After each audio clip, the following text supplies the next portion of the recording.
রবিবার কলকাতার নেতাজি ইন্ডোর স্টেডিয়ামে বিজেপি সাংগঠনিক সভায় বক্তৃতা রাখেন অমিত শাহ। অপারেশন সিঁদুর থেকে শুরু করে বাংলাদেশি অনুপ্রবেশ এবং আগামী নির্বাচন নিয়ে বার্তা দিলেন তিনি। অমিত শাহ বলেন, মোদীজির নেতৃত্বে বাংলার বিকাশের জন্য অনেক কাজ হয়েছে। বিকাশের সঙ্গে সঙ্গে বাংলাকে ধ্রুপদী ভাষার স্বীকৃতি দেওয়া হয়েছে। মমতাদির কাছে আমার প্রশ্ন, আপনি 10 বছর ধরে কেন্দ্রের মন্ত্রী থেকেছেন, তখন কেন বাংলা ভাষাকে ধ্রুপদী ভাষার স্বীকৃতি দেওয়া হয়নি? মোদীজি বাংলাকে ধ্রুপদী ভাষার স্বীকৃতি দিয়েছেন, এর জন্য ধন্যবাদ জানানোর শিষ্টাচারটুকুও নেই মমতাদির। भाइयों बहनों, मोदी जी के नेतृत्व में बंगाल के विकास के लिए मोदी जी ने ढेर सारा काम किया है, परंतु विकास के साथ साथ बंगाल की संस्कृति को भी मोदी जी नहीं भूले। सालों से बंगाल वासियों की मांग थी कि हम बंगाल को क्लासिकल लैंग्वेज का स्टेटस दे। आज मैं ममता दीदी को पूछने आया हूं, 10 साल तक आप केंद्र में मंत्री थी या आपका समर्थन था, बंगाली भाषा को क्लासिकल लैंग्वेज का स्टेटस क्यों नहीं दिया? और भाइयों बहनों, हमारे मोदी जी ने बंगाली भाषा को क्लासिकल लैंग्वेज का स्टेटस देने का काम कर दिया। और ये ममता जी है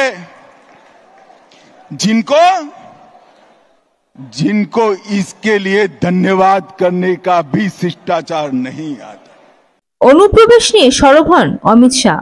তিনি বলেন, বাংলার ভোট শুধু বাংলার ভবিষ্যৎ নির্ধারণ করে না, বাংলার ভোট দেশের সুরক্ষার সঙ্গে সম্পর্কিত। কারণ মমতা বন্দ্যোপাধ্যায় আমাদের দেশের সীমান্তকে বাংলাদেশিদের জন্য খুলে দিয়েছেন। তার আশীর্বাদে অনুপ্রবেশ হচ্ছে। আপনারাই বলুন, অনুপ্রবেশ আটকানো উচিত কি উচিত নয়? দিদি কি আটকাতে পারবেন? ভাইপো আটকাতে পারবেন? অনুপ্রবেশ শুধুমাত্র পদ্ম সরকার আটকাতে পারবে। भाइयों बहनों, आगामी चुनाव में यहां बैठे हुए सभी मंडल के पदाधिकारियों का मेरा विनती है कि बंगाल का चुनाव सिर्फ बंगाल का भविष्य नहीं तय करता है, बंगाल का चुनाव देश की सुरक्षा के साथ जुड़ा हुआ चुनाव है। क्योंकि ममता बनर्जी ने हमारे देश की सीमाओं को बांग्लादेशियों के लिए खुला कर दिया है। इनके आशीर्वाद से घुसपैठ हो रही है। मुझे बताओ मित्रों, घुसपैठ रोकनी चाहिए या नहीं रोकनी चाहिए? जोर से बोलो, रोकनी चाहिए या नहीं रोकनी चाहिए? क्या दीदी रोक सकती है? जोर से बोलो, रोक सकती है? ये भाईपो रोक सकते हैं क्या? घुसपैठ केवल और केवल कमल फूल की सरकार रोक सकती है। বিএসএফ এর জন্য জমি নিয়ে প্রশ্নে অমিত শাহ বলেন, এক তৃণমূল সাংসদ তাকে সংসদে প্রশ্ন করেছিলেন বিএসএফ কি করছে। সেই প্রসঙ্গ টেনে অমিত শাহ বলেন, মমতাদি, আমরা আপনার থেকে জমি চেয়েছি, পুরো জমি দিয়ে দিন, কাজ শেষ করতে দিন, একটি পাখিও প্রবেশ করতে পারবে না। আপনি জেনে বুঝে সীমান্তে জমি দেন না, যাতে অনুপ্রবেশ চলতে থাকে এবং আপনার ভোট ব্যাংক বাড়তে থাকে, যাতে আপনার পরে আপনার ভাইপো মুখ্যমন্ত্রী হতে পারে। কিন্তু এমনটা হবে না। तृणमूल के सांसद मुझे संसद में पूछ रहे थे कि बीएसएफ क्या कर रही है।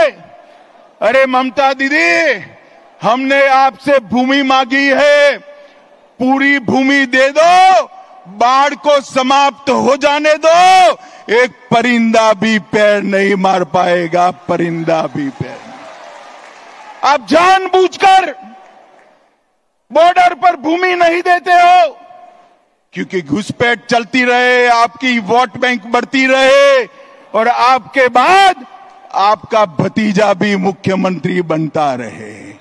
भाइयों बहनों, ये होने वाला नहीं। Bureau report, ND Bangla news.